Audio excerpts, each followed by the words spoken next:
Hey everyone, tonight we're going somewhere a little less stable and a lot more waterlogged. A place where the horizon is your only neighbour and the floor is never still. We're taking a trip to a world of creaking timbers and immense canvas sails, where the promise of New World gold was quickly overshadowed by the grim reality of weevils, scurvy, and an almost complete lack of personal space. Welcome aboard a 16th century Spanish galleon, where the greatest treasure was simply surviving the journey. So before you get comfortable, take a moment to like the video and subscribe, but only if you genuinely enjoy what I do here. And let me know in the comments where you're tuning in from and what time it is for you. It's always fascinating to see who's joining us from around the world. Now dim the lights, let your mind wander, and allow the gentle rhythm of my voice to lull you towards sleep. Maybe settle in, pull your blanket a little closer, and let's ease into tonight's journey together. Your journey doesn't begin with a noble calling or a thirst for adventure. It begins in the sweltering, crowded port of Seville, the gateway to the Spanish Empire's vast American territories. You're not a wealthy merchant or a high-born officer destined for a governor's mansion in Mexico. You are likely a landless peasant fleeing a life of debt, a petty criminal given the choice between a prison cell and the high seas, or simply a young man with no prospects, lured by the fantastical tales of mountains of silver and cities of gold. A royal official or a recruiting agent finds you in a noisy tavern. He speaks of glory for the crown, of unimaginable riches, and of the exotic wonders of the New World. He paints a picture of a life of thrilling discovery. What he conveniently omits is that you will be paid a pittance. You will likely never see any of the treasure that you're transporting, and your chances of returning to this tavern in one piece are, statistically speaking, alarmingly low. But you are desperate, and desperation is the most effective recruitment tool in any century. You sign your name to the ship's roster, take a small advance on your pay, which you probably spend on one last good meal, and your fate is sealed. You're assigned to a galleon, one of the great workhorses of the Spanish treasure fleet. From the docks, she looks magnificent, a floating fortress of wood and sail. Her high forecastle and sterncastle tower over the water. Her hull is broad and sturdy, and her masts scrape the sky. She's a symbol of imperial power, designed to carry immense wealth across the world's most dangerous ocean. But the moment you step aboard, that illusion of grandeur shatters. The reality of the galleon is not its majestic silhouette, but its suffocating interior. You are herded below deck into a space that can only be described as a cramped, dark, and perpetually damp cave. There are no private cabins for men like you. You will sleep on the hard wooden deck, or if you're lucky, in a hammock slung so close to your neighbour that you can smell the garlic on his breath from 3 nights ago. The space is so crowded with sailors, soldiers, barrels of supplies, coils of rope, and cannons that there is barely room to stand upright. The air is thick with the smell of unwashed bodies, of bilge water sloshing in the hull below, of tar, and of the rats that are your constant unwelcome shipmates. Light is a luxury, provided only by a few swaying lanterns that cast long, dancing shadows and pose a constant fire risk. This is not a temporary inconvenience. This floating, creaking, foul-smelling box will be your entire world for the next 6 months, or perhaps longer. There is no escape, no privacy, and no silence. The ship is a living thing, constantly groaning, creaking, and shuddering as it moves with the sea. It is a sound you will hear in your sleep, a sound that will become the permanent soundtrack to your existence. The lack of personal space is absolute. You are one of maybe 200 souls crammed into a vessel barely 150 feet long. You will eat, sleep and work within inches of the same men every single day, their coughs, their snores and their complaints becoming as familiar to you as your own. Let's talk about the food, or what passed for it. The foundation of your diet, the fuel for your back-breaking labour, is a substance known as ship's biscuit, or hardtack. It is a simple, brutal creation: flour, water, and a bit of salt, baked into a brick so hard it could be used as a weapon. On the first few weeks of the voyage, it is merely tasteless and jaw-breakingly tough, but as the months wear on, it takes on new life. The barrels of hardtack become teeming ecosystems of weevils and maggots. When you break a piece of biscuit, it often crawls with tiny black insects. The sailors have a dark joke about it. You tap the biscuit on the table to knock the weevils out, but the old hands advise not to tap too hard, lest you lose all your meat. It's a grim source of protein, but in the middle of the Atlantic you are not in a position to be picky. Your other main source of sustenance is salted meat, usually beef or pork, and salted fish, usually cod. These are stored in barrels, packed in immense quantities of salt to prevent them from rotting. The result is a food that is almost inedible, so tough it's like chewing on shoe leather, and so salty it makes your tongue swell.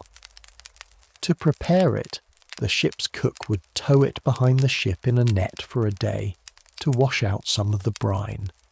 But it remained a punishingly salty and stringy affair. This would be boiled into a stew, or salmagundi, a catch-all dish that might also include whatever scraps were available.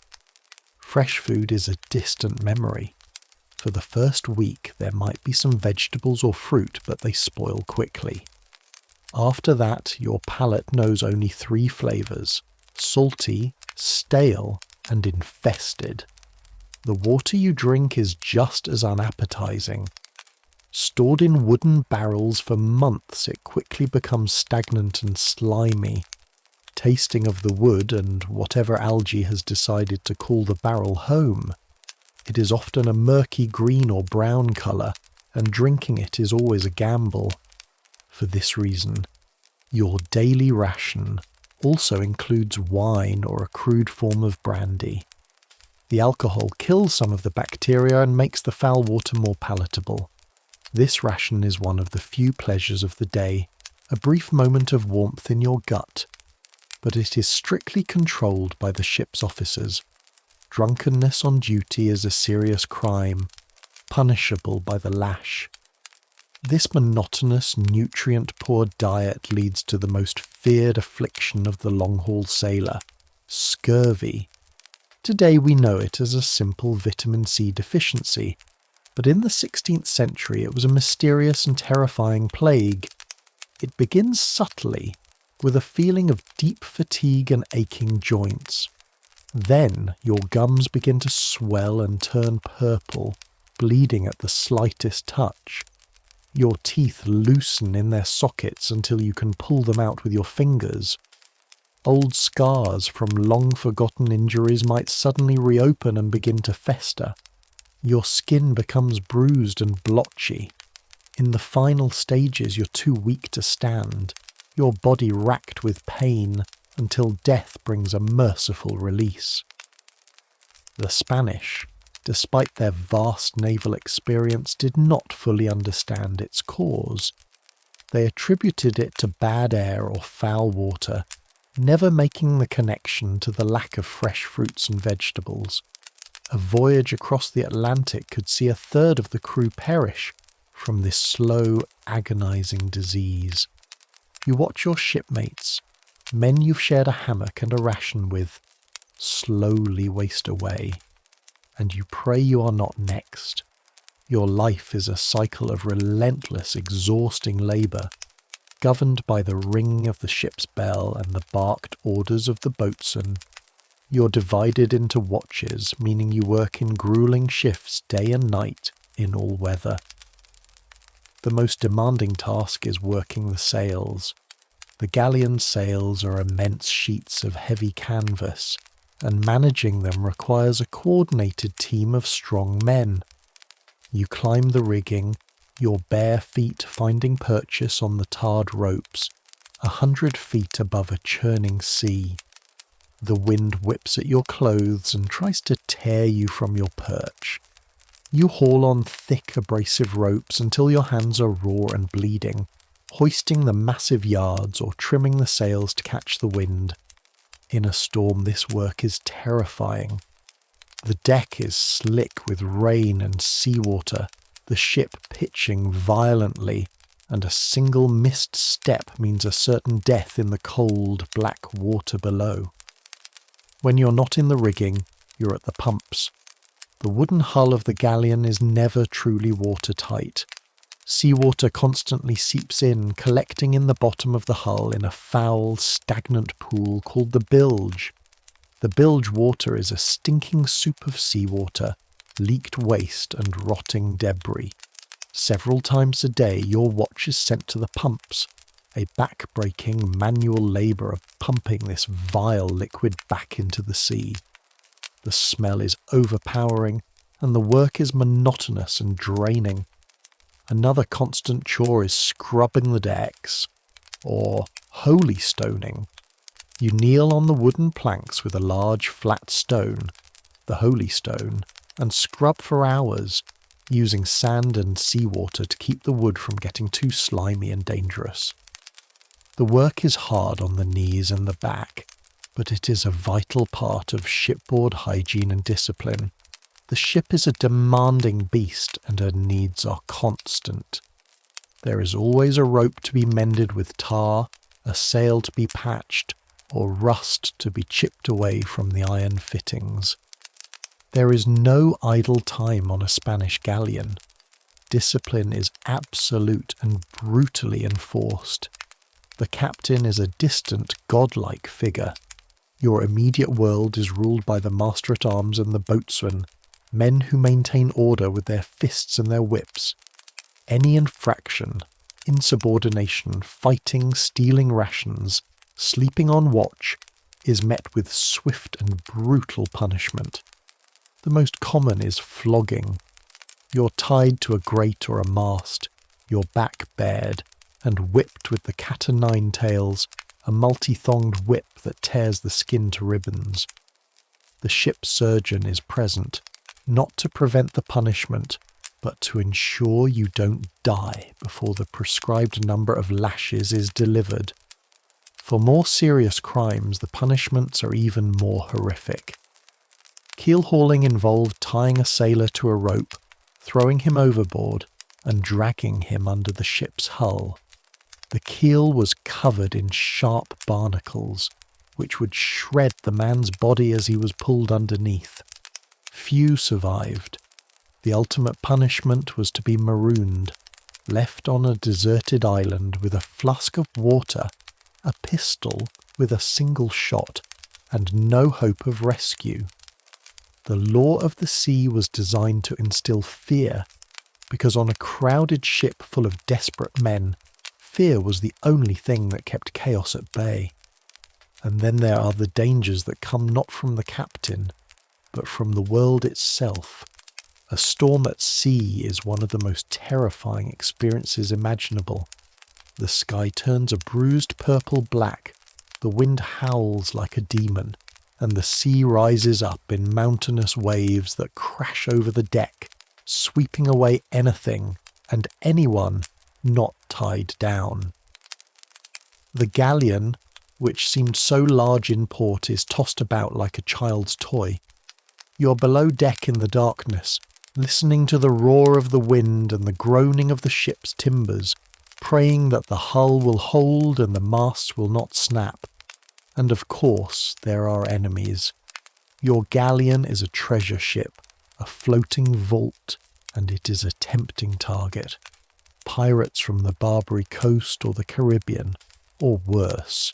Privateers sanctioned by a rival crown, the English sea dogs like Francis Drake, hunt these waters. The lookout's cry of "sail ho" sends a jolt of terror and adrenaline through the crew. The cannons are loaded, the muskets are distributed, and the ship prepares for battle. The fighting is loud, chaotic, and brutal. The roar of the cannons is deafening, filling the air with thick, acrid smoke. Splinters of wood fly through the air like shrapnel. If the enemy ship gets close enough to board, the fight becomes a desperate hand-to-hand melee on the crowded decks, a bloody chaos of swords, pikes, and pistols. You, a common sailor, are just expendable infantry in this floating war. You fight not for glory, but because to be captured by pirates is often a fate worse than death. If you survive the storms, the scurvy, the pirates, the floggings, and the endless labour, and the ship finally makes its way back to Seville, laden with silver from the mines of Potosi, what is your reward? You are paid the wages you're owed, but months or even years of your pay are often deducted for your gear, your food, or for fines you incurred. Corrupt officials might take a further cut. You're left with a handful of coins, your body broken by labour and disease, your mind haunted by the things you've seen and done. You might be richer than when you left, but you have paid for it with your youth and your health. Many sailors arrived back on shore only to die within weeks from the lingering effects of malnutrition and disease. Others, with no other skills, would find themselves back in a tavern, signing up for another voyage, trapped in the brutal cycle of the sea.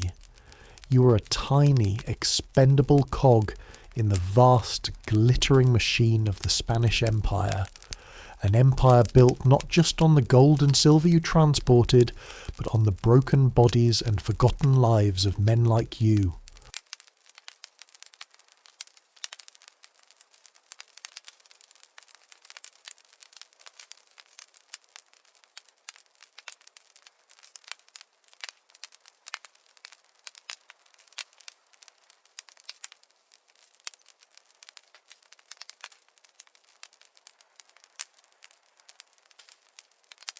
The darkness before dawn is cold and absolute.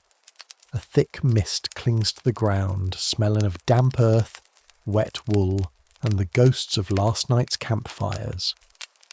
Nothing moves in the sprawling city of canvas tents except for the sentries, silent shadows pacing their lonely routes.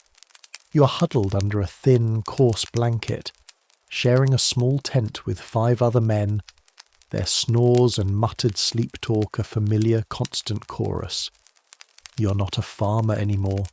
You're Jean, a grenadier in Napoleon's Grande Armée, and your sleep is not your own.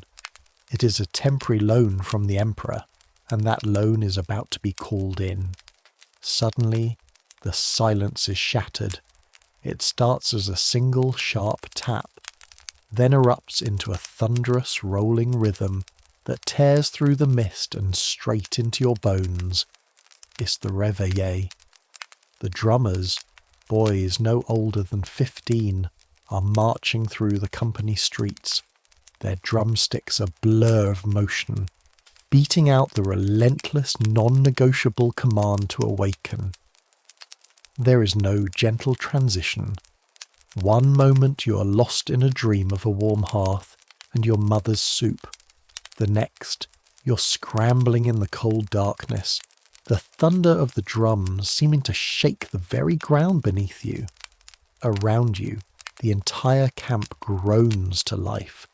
It is the sound of thousands of men waking at once, a symphony of coughs, curses, and the rustle of bodies pulling on damp uniforms.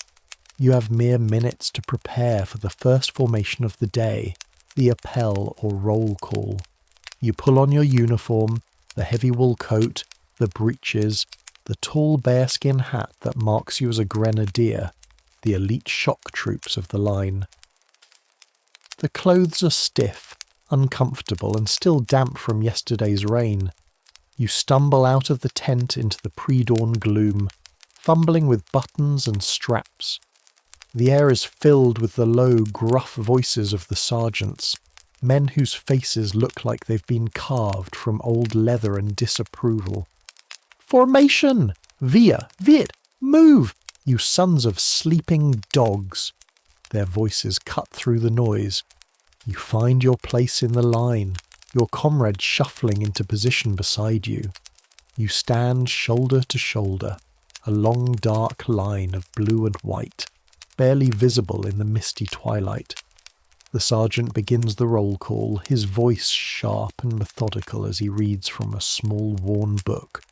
He calls out each name, and each man must answer with a sharp "present." A moment's hesitation, a slurred response, and you'll earn a sharp word, or worse, the attention of the lieutenant. This is more than just a head count. It is the first act of discipline of the day, a ritual that reaffirms that you're not an individual, but a component, a number in a vast and complex military machine. Every man must be accounted for. A soldier missing could mean a deserter, and desertion was a cancer that officers feared more than any enemy cannon. After the roll call is complete and the sergeants are satisfied that no one has vanished into the mist, there is a brief period for a morning meal. Do not picture a warm, hearty breakfast. You're given a piece of hard, coarse bread, baked days ago, and a tin cup of either weak, bitter coffee or a thin, watered-down wine. It is fuel, not food. You chew the dense bread slowly, your teeth aching from the effort. It's enough to quell the immediate hunger in your belly, but not enough to bring any real comfort. You eat it standing up, or perched on a log, the conversation around you low and pragmatic. Men talk of the weather, of a letter from home, of the quality of their boots. No one talks of fear or of the battle that they know is coming. To do so would be a weakness, an invitation to the kind of despair that could break a man faster than any cavalry charge. With the meal finished, you turn to your most important companion, the object that is both your greatest burden and your only true friend on the battlefield, your Charleville musket. It is a long, heavy, beautiful, and frustratingly complex piece of flintlock technology. Your life depends on it functioning perfectly, and ensuring that it does is your sacred duty. You find a relatively dry patch of ground and begin the morning ritual of cleaning. You use a small piece of linen and a bit of oil to wipe down the long, smooth barrel, clearing any residue from yesterday's firing drills. You check the frizzen, ensuring it sparks properly against the flint. You use a small brush to clean out the flash pan, where the smallest speck of damp powder could mean a misfire in the heat of battle. You polish the brass fittings until they gleam faintly in the growing light. This is a slow, meditative process. Your hands, though clumsy with cold, move with a practiced familiarity. You know every screw, every spring, every curve of the wooden stock. The other men around you are engaged in the same ritual, the soft sounds of metal scraping and cloth wiping creating a quiet industry across the camp. A soldier's relationship with his musket was intimate. It was his provider and his protector. In the chaos of combat, with smoke blinding you and the roar of cannons deafening you, the familiar weight of the musket in your hands would be your only anchor, the only piece of the world that made sense. Then comes the call for the morning drill. This is the true business of the day, the hours-long exercise in repetition and muscle memory that will transform you and your comrades from a line of men into a single fire-breathing dragon. The drill sergeant, a veteran with a scarred face and a voice like gravel, begins to bark the commands. The purpose of this drill is not to teach you how to aim. In Napoleonic warfare, aiming was a luxury. The muskets were inaccurate at any significant distance. The goal was not to hit a specific man, but to contribute your musket ball to a massive synchronized volley of lead that would tear holes in the enemy's formation. Success depended on speed and synchronicity, and that is what the drill instills. The drill is a 12-step ballet of violence, and you must perform each step perfectly in unison with the hundreds of men around you. Chargez vos armes. Load your weapons. The command rings out. Every movement is precise, economical, drilled into you for months until you could do it in your sleep. Prenez la cartouche. Take the cartridge. You reach into the leather cartridge box on your hip and pull out a small paper tube containing a lead ball and a measure of black powder. Déchirez la cartouche. Tear the cartridge. You bring the cartridge to your mouth and, with your teeth, you tear open the paper end. The taste of the black powder is bitter and familiar, a gritty tang that coats your tongue. You try not to swallow any. Amorcise. Prime. You pour a small amount of the black powder from the cartridge into the flashpan of your musket. You snap the frizzen shut, trapping the priming powder. This small amount of powder will be ignited by the spark from the flint, which will in turn ignite the main charge inside the barrel. Versez la poudre dans le canon. Pour the powder into the barrel. You pour the remaining powder from the paper cartridge down the long dark muzzle of the musket. Then you drop the lead ball and the rest of the paper wadding in after it. Baguette en main. Draw ramrod. You pull the long, thin steel ramrod from its housing beneath the barrel. The sound of 1,000 ramrods being drawn at once is a sharp metallic ring. Bourrez la charge. Ram the charge. You place the end of the ramrod into the barrel and ram the ball, wadding and powder down firmly against the breech. This is a crucial step. If the charge is not packed tightly, the musket could misfire or even explode. You do it twice, a quick, firm thump-thump. Remettez la baguette. Return the ramrod. You slide the ramrod back into its place. The metallic ring echoes again. The musket is now loaded. The entire process, from taking the cartridge to returning the ramrod, is meant to be completed in under 20 seconds. A crack regiment could do it even faster, firing up to 3 or 4 volleys a minute. You will repeat this 12-step process again and again and again for hours. Your shoulders will ache from the weight of the musket. Your fingers will be sore from handling the cartridge and the ramrod. Your ears will ring from the sergeant's constant bellowing commands. You are not thinking, you're simply doing. Your body is learning a language that your mind does not need to process. It is the language of the volley, the grammar of the battlefield. The NCOs, the sergeants and corporals walk the lines, their canes tapping a soldier's elbow to correct his posture, or striking a musket held at the wrong angle. They are the tireless mechanics of this human machine, ensuring every part moves as it should. This is the reality of the Grande Armée. It is not the glorious charge you see in paintings. It is this, the cold, the hunger, and the endless punishing drill, all designed to erase the man and forge the soldier. The drill is not over once the musket is loaded. That is merely the overture. The true purpose of this relentless training is to teach you how to function as a tiny, interchangeable part of a much larger weapon. The platoon volley. The sergeant's voice, raw and powerful, cuts through the air again. Peloton, en bataille. Platoon, in battle line. You and your comrade instinctively shuffle into a tight 2-rank formation. You are shoulder to shoulder.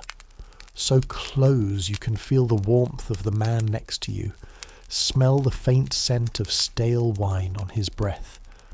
The front rank kneels, the rear rank stands, creating a wall of muskets. Apprêtez vos armes! Make ready! You raise your heavy musket, the stock pressed firmly into your shoulder. Your finger finds the cold metal of the trigger. You're not aiming at anything. There is no enemy, only an empty field in front of you. You're aiming at a concept, at a space where the enemy will be. Jouez. Present. You and hundreds of men along the line level your muskets in a single, synchronized movement. The long barrels create a formidable, glittering line of steel.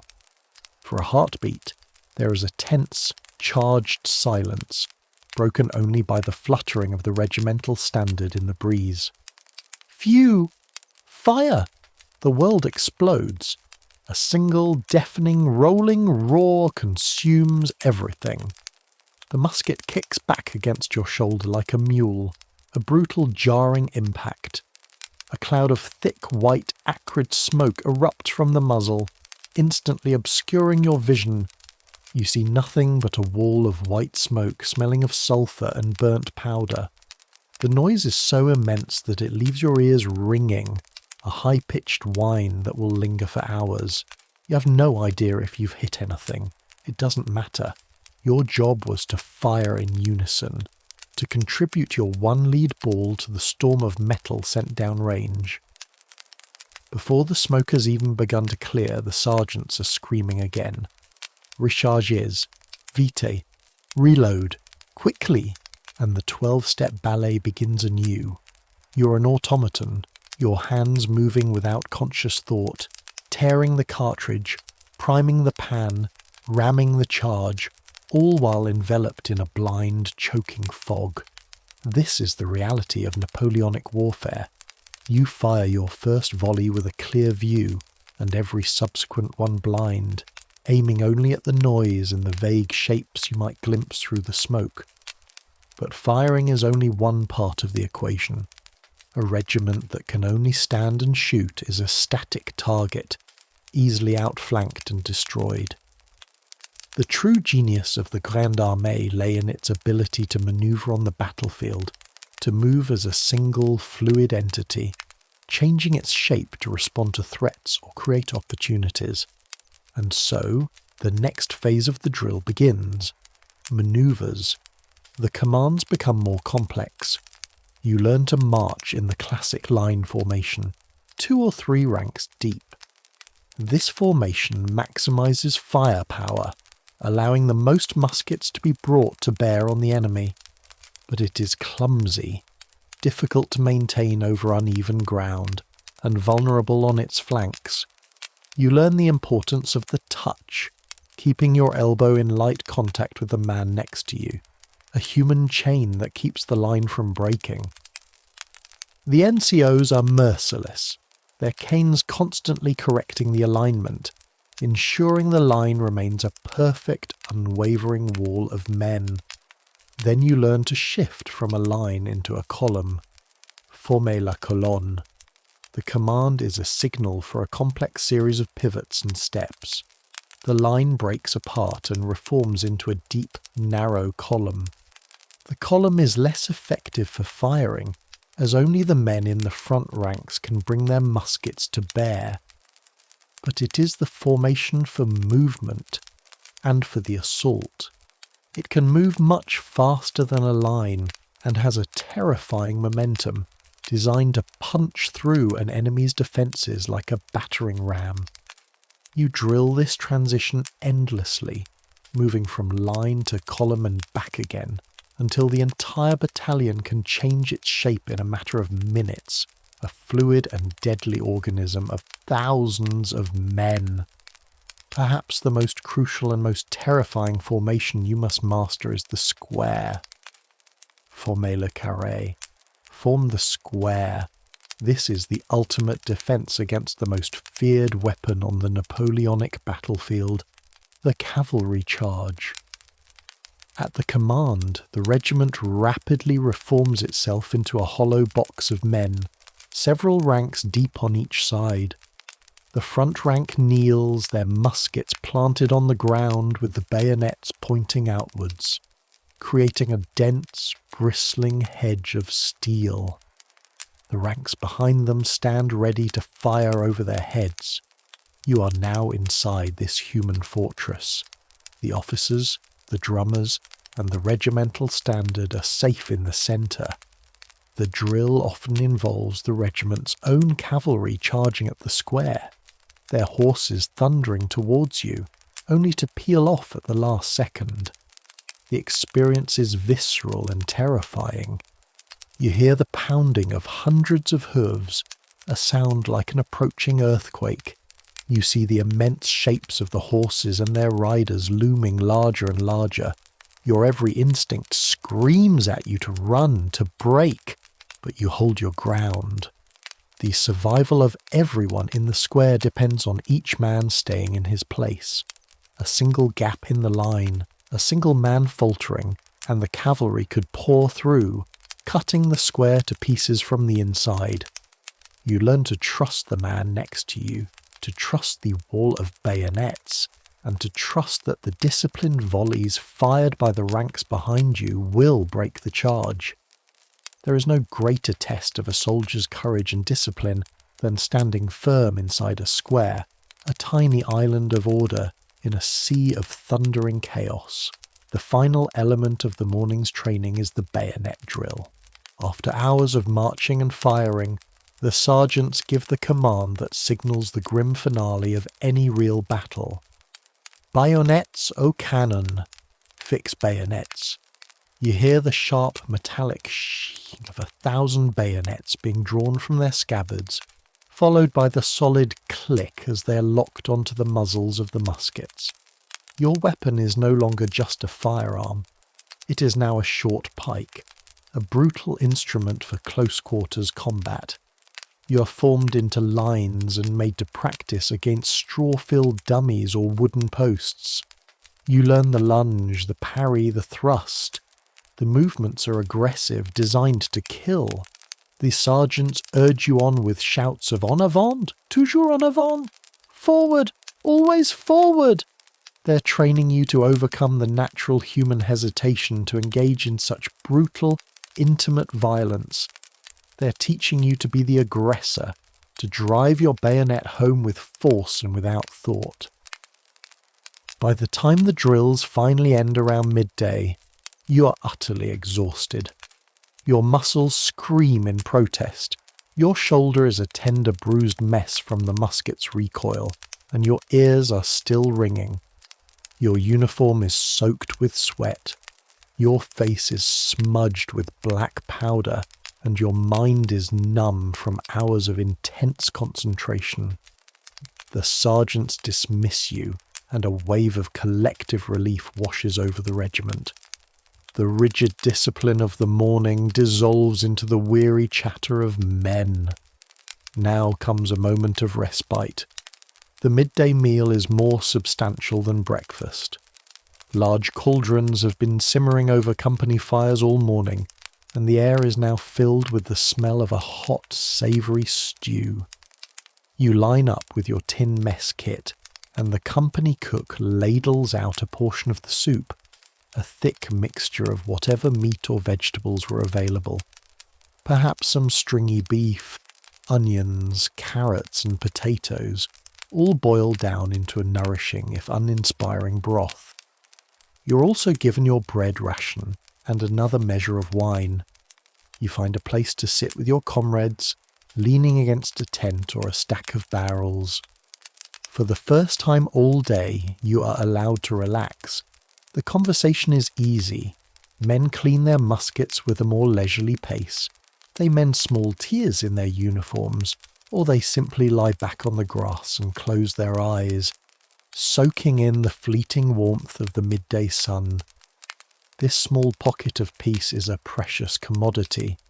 The hard work of the morning is done, but everyone knows that the afternoon could bring more drills, a long march, or the sudden, terrifying order to break camp and move towards the enemy. For now, though, there is only the stew, the sun, and the quiet, temporary peace of a soldier at rest.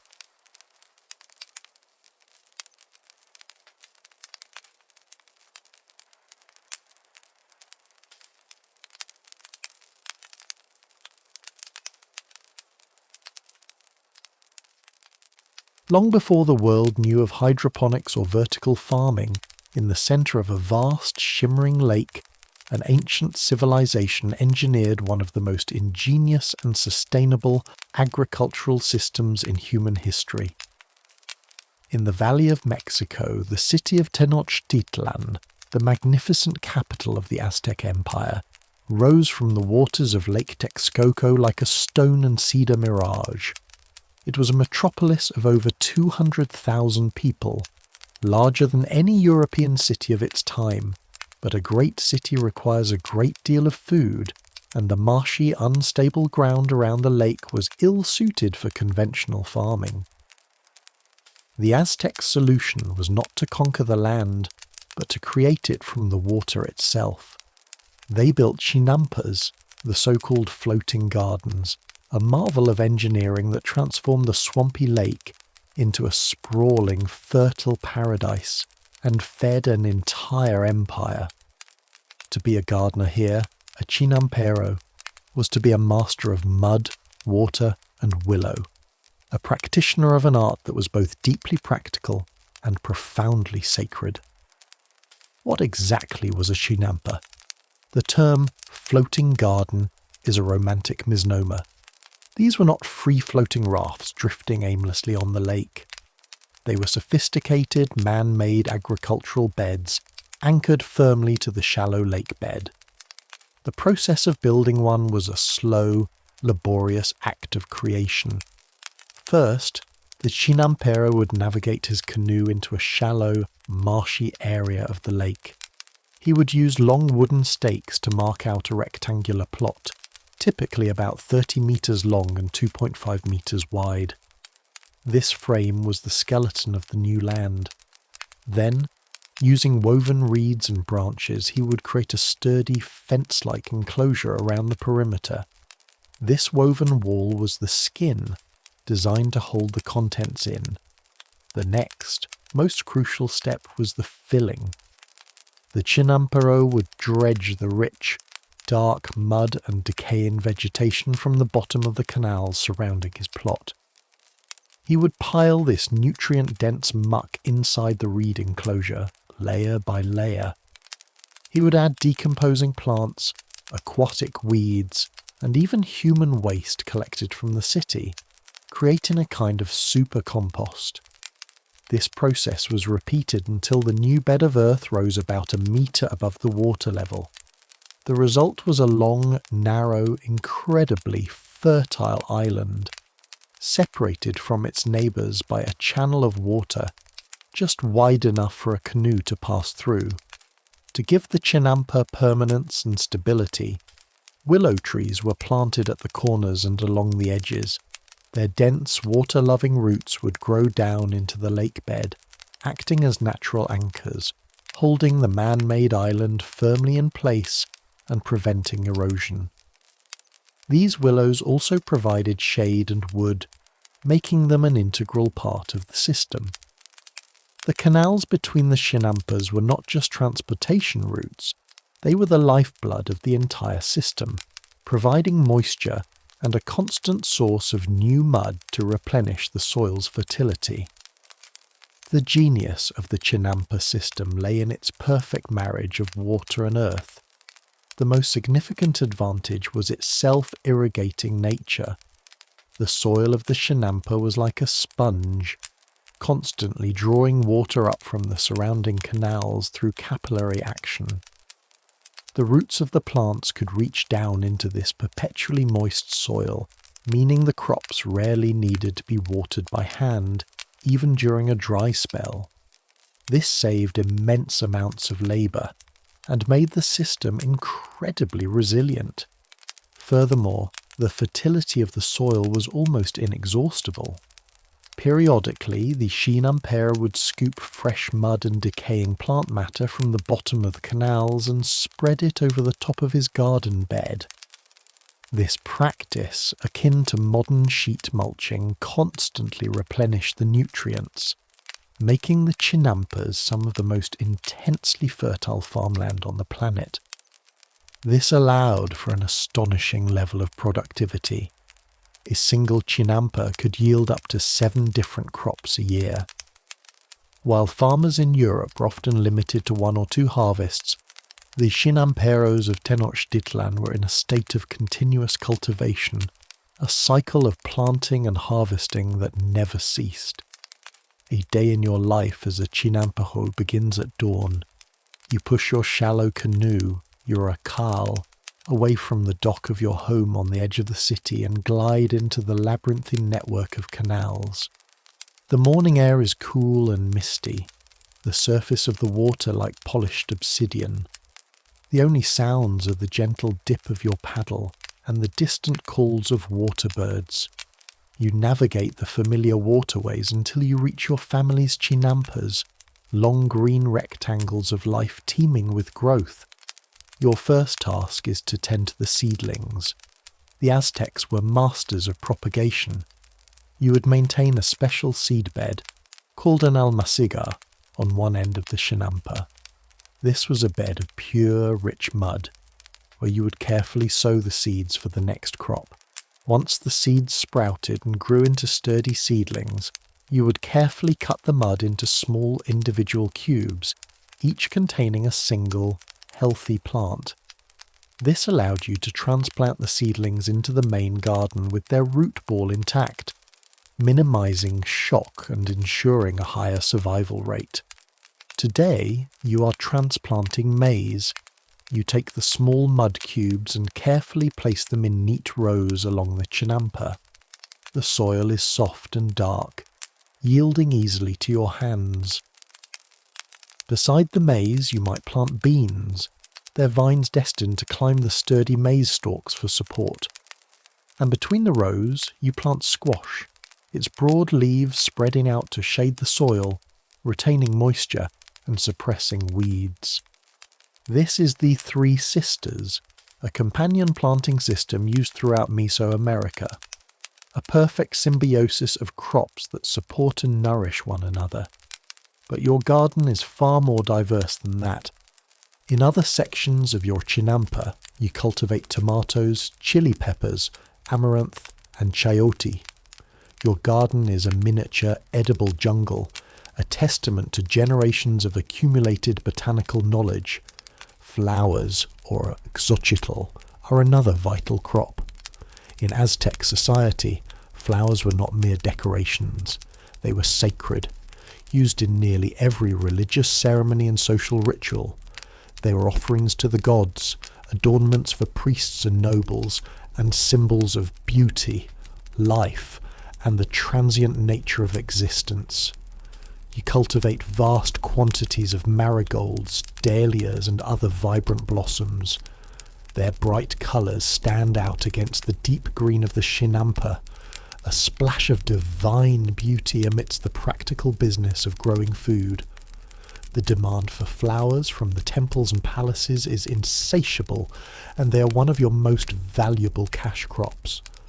By midday, your canoe is laden with the morning's harvest, baskets of ripe tomatoes, green beans, and fragrant chili peppers, along with great bunches of bright orange marigolds.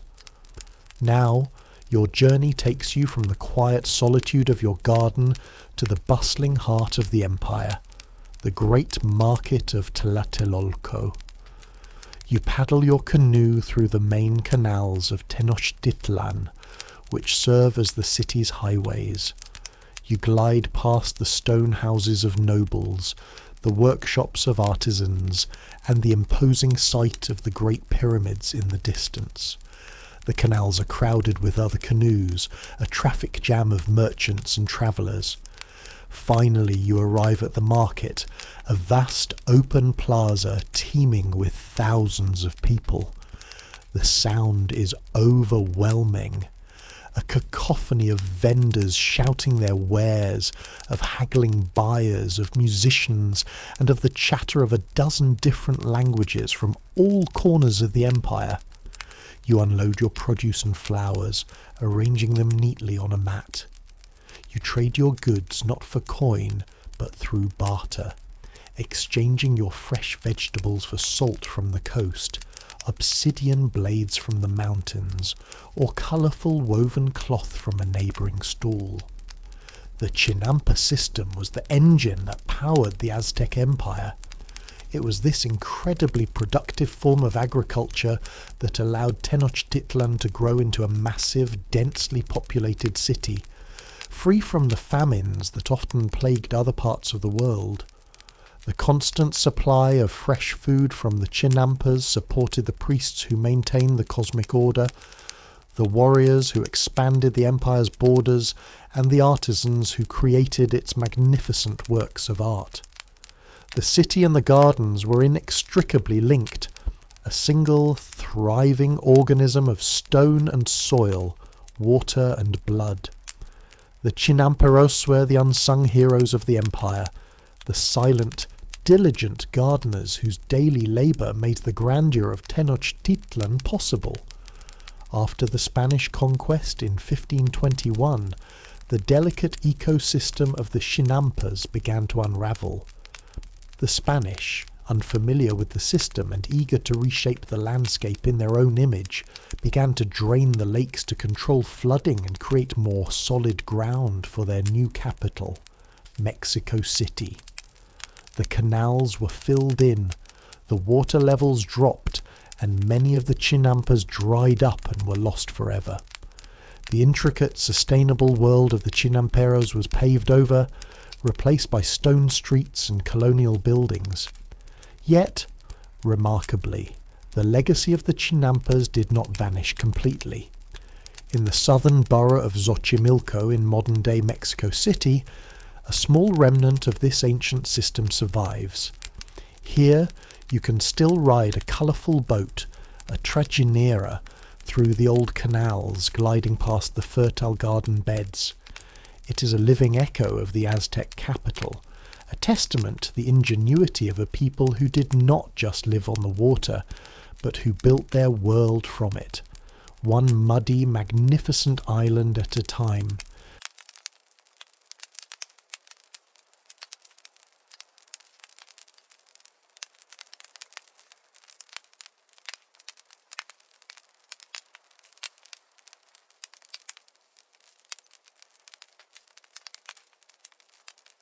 Forget everything you think you know about weddings.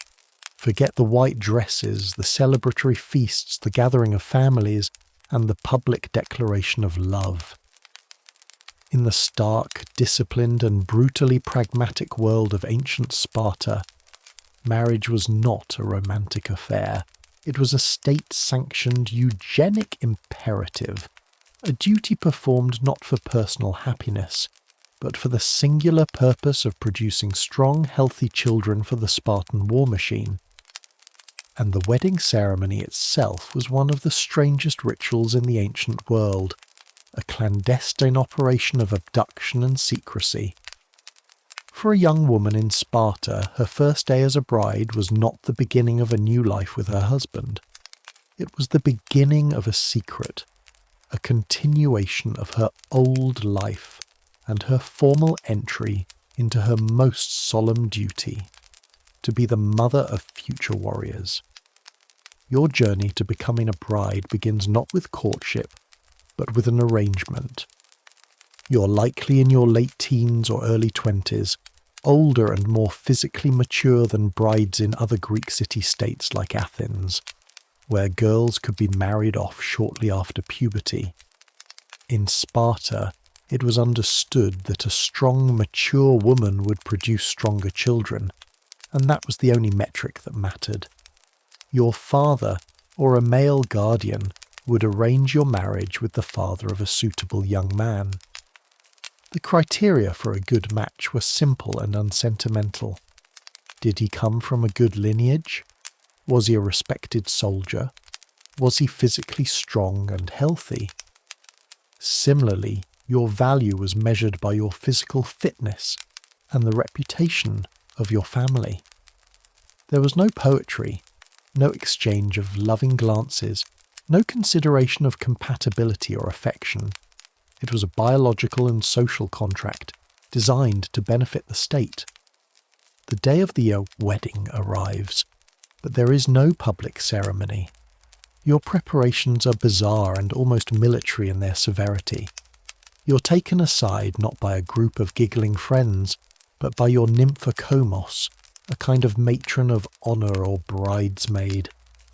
Her first task is to take a sharp blade and shave your head completely. Your long hair, a symbol of femininity in the rest of Greece, is gone.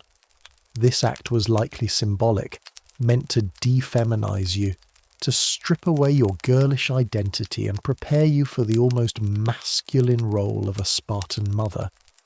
Next, you are dressed not in a beautiful gown, but in a man's dark cloak and simple leather sandals. Thus prepared, you're left alone in a dark, empty room, perhaps a storeroom or a barn with nothing but a simple pallet on the floor. You wait in the darkness, a bride disguised as a boy, a solitary figure in a silent, secret ritual. Meanwhile, your new husband is not celebrating with his friends. He is in his military barracks, the Syssitia, where all Spartan men lived and ate with their comrades from the age of 7 until at least 30. His part in the ritual is one of stealth and subterfuge. Under the cover of darkness, he must sneak away from his barracks, avoiding the watchful eyes of his fellow soldiers and officers. To be caught leaving would be a mark of disgrace, a sign of indiscipline and a failure to prioritize his duty to his military unit. He makes his way through the quiet streets of Sparta to the dark room where you're waiting. He enters, and in the near total darkness, he performs a ritual abduction, lifting you up and carrying you to the pallet. The marriage is consummated quickly, quietly, and without ceremony. There are no witnesses, no celebration. It is a stark physical act, the fulfillment of a contract. And then, just as quickly as he came, he leaves. He must sneak back to his barracks and be in his place by morning, sleeping alongside his comrades as if he had never been gone. His primary life, his public identity, remains that of a soldier. His new role as a husband is a secret secondary concern. This strange clandestine ritual served several purposes from the Spartan perspective. The secrecy was thought to heighten the passion and desire between the couple, making them more likely to conceive. It also ensured that the young husband's primary loyalty remained with his military brothers, not with his new wife. He was a soldier first, a husband second. His bond was to the phalanx, not the family. And so we come to your first day as a Spartan bride. You wake up alone in the dark room. The brief secret encounter of the night before might feel like a strange dream. There is no loving gaze from a new husband, no shared morning meal. Your reality is silence and solitude. You remove the man's cloak and sandals and put your own simple woman's tunic back on. Your shaved head feels strange and cool in the morning air, and then you simply go home. You return to your parents' house and resume your life as if nothing has changed. You are a married woman, but no one outside of your immediate family and his knows it. You do not move in with him. You do not set up a household. You do not take on the domestic duties of a wife. What then does your day entail? Unlike women in Athens who were confined to their homes and occupied with weaving and managing the household, your day is dedicated to one thing: maintaining your body as a vessel for the state. Your chores are not domestic. The cooking, cleaning and weaving are all done by the helots, the state-owned serfs who form the vast oppressed underclass of Spartan society. Your task is to be strong. You spend a significant part of your day in physical training, often alongside the young men. You go to the gymnasium where you run, wrestle, throw the discus, and practice with the javelin. You engage in choral dances and public processions, all of which were physically demanding and designed to promote fitness and discipline. The Spartan state believed that strong mothers produce strong children, and so your physical education was a matter of public policy. You were expected to be as tough, disciplined, and devoted to Sparta as any man. This focus on physical fitness gave Spartan women a degree of freedom and public visibility that was shocking to other Greeks. You were not hidden away. You moved freely through the city, your body strong and athletic, your gaze direct and confident.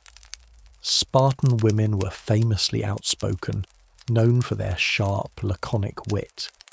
When a foreign woman supposedly asked Gorgo, a Spartan queen, why Spartan women were the only ones who could rule men, Gorgo's legendary reply was, "Because we are also the only ones who give birth to men." This was the core of your identity. Your purpose was not to serve a husband, but to produce citizens. Your clandestine marriage continues in this fashion for months, perhaps even years. You continue to live at home, and your husband continues to live in his barracks. Your only time together is during his secret nighttime visits. This strange, fragmented relationship would continue until your husband reached the age of 30, when he was finally allowed to move out of the barracks and establish his own household. Only then would your marriage become a public reality. Only then would you live together as husband and wife. But even then, his primary duty was to the state, and yours was to produce children for it. The ultimate goal of this entire system was, of course, a successful pregnancy.